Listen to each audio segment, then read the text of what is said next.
Hello viewers, আসসালামু আলাইকুম। Welcome back to my channel Muktaj kitchen. আজকের আয়োজনে আপনাদের মাঝে নিয়ে আসলাম খুবই সুস্বাদু ও মুখরোচক কচু চিংড়ি মাছ দিয়ে মিষ্টি কুমড়ার ভর্তার রেসিপি। এই কচু চিংড়ি মাছ দিয়ে মিষ্টি কুমড়ার ভর্তাটা কয়েকভাবে বানানো যায়, কিন্তু আজকে আমি যেভাবে বানাবো এভাবে বানালে মিষ্টি কুমড়ার ভর্তাটা একটু বেশি ভালো লাগে আমার কাছে। আশা করছি আপনাদেরও ভালো লাগবে। তাহলে চলুন ভর্তার রেসিপিটি দেখে নিই। এখানে আমি কিছু মিষ্টি কুমড়া কেটে নিয়েছি। মিষ্টি কুমড়াটা আমি বেশি মোটা করে কাটিনি, একটু পাতলা করে কেটেছি, কারণ মিষ্টি কুমড়াটা আমি ভেজে বানাবো। আর মিষ্টি কুমড়াটা যদি একটু পাতলা করে কাটা হয় তাহলে তাড়াতাড়ি ভেজে নেওয়া যাবে আর সিদ্ধটা তাড়াতাড়ি হয়ে যাবে। আর এটা আমি খোসা সহ নিয়েছি, এতে ভর্তাটা আরও বেশি টেস্টি হবে খেতে। এখন এই মিষ্টি কুমড়ার ভিতরে আমি কিছুটা লবণ মেখে নিব, সেজন্য সামান্য লবণ দিয়ে নিচ্ছি। আপনারা এটা সিদ্ধ করে ভর্তা তৈরি করে নিতে পারবেন, কিন্তু সিদ্ধ করে ভর্তাটা বানানোর চেয়ে এভাবে ভেজে ভর্তাটা বানালে অনেক স্বাদ হয় খেতে। মিষ্টি কুমড়াটা আমি লবণ দিয়ে ভালো করে মেখে নিয়েছি। এখন এটা ভেজে নিব তেলের উপরে। এখন চুলায় একটা ফ্রাই প্যান বসিয়ে দিয়ে দিচ্ছি 2 টেবিল চামচ তেল। তেলটা আমি খুব ভালো করে গরম করে নিয়েছি। এখন এই তেলের ভিতরে মিষ্টি কুমড়াগুলো দিয়ে দিচ্ছি। সব মিষ্টি কুমড়াগুলো আমি তেলের উপরে দিয়ে দিয়েছি। এখন চুলার আঁচটা মিডিয়াম রেখে আমি এগুলো ভেজে নিব। তবে মিষ্টি কুমড়াগুলো একটু পোড়া পোড়া করে ভেজে নিতে হবে। আর পোড়া পোড়া করে ভেজে নিলে মিষ্টি কুমড়ার ভর্তাটা খেতে একটু বেশি ভালো লাগে। মিষ্টি কুমড়ার এক পাশ ভাজা হয়ে গেছে, এখন আমি অপর পাশ উল্টিয়ে দিচ্ছি। এভাবেই আমি উল্টিয়ে পাল্টিয়ে সব মিষ্টি কুমড়াগুলো একটু পোড়া পোড়া করে ভেজে নিব। মিষ্টি কুমড়াগুলো আমি খুব সুন্দর করে ভেজে নিয়েছি আর সিদ্ধ হয়ে গেছে খুব সুন্দরভাবে।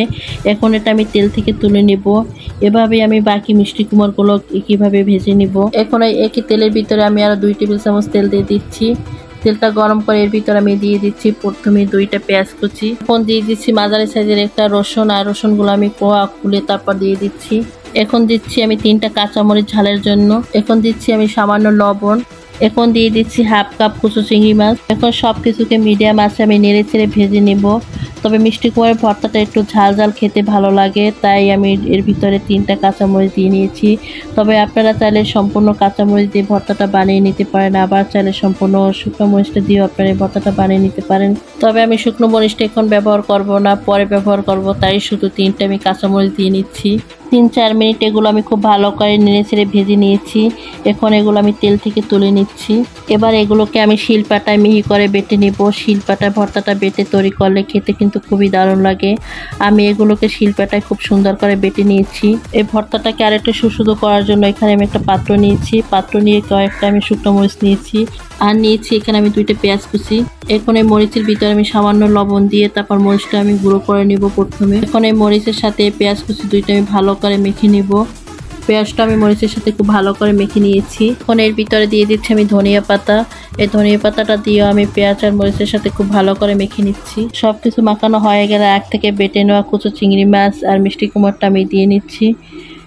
এখন আমি হাত দিয়ে ভালো করে ভর্তাটা মেখে নিচ্ছি। তারপর আমি দিয়ে দিচ্ছি ঝাঁঝালো সরিষার তেল। সরিষার তেলটা দেওয়ার পরে আমি ভর্তাটা খুব ভালো করে মেখে নিয়েছি। মেখে নেওয়ার পরে হয়ে গেল খুবই দারুণ মজার মুখরোচক কচু চিংড়ি মাছ দিয়ে মিষ্টি কুমড়ার ভর্তা। এবার এই মজার ভর্তাটা গরম গরম ভাত দিয়ে খেতে জাস্ট অসাধারণ লাগবে। আপনারা এভাবে একবার বানিয়ে খেয়ে দেখুন, এর স্বাদ মুখে লেগে থাকবে।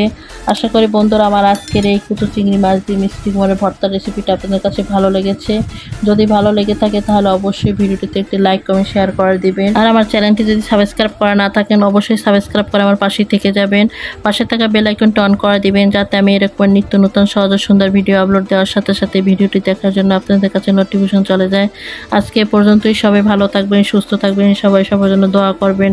আবার দেখা হবে অন্য একদিন অন্য এক সময় নতুন কোনো ভিডিও নিয়ে। সে পর্যন্ত সবাই ভালো থাকবেন। আল্লাহ হাফেজ।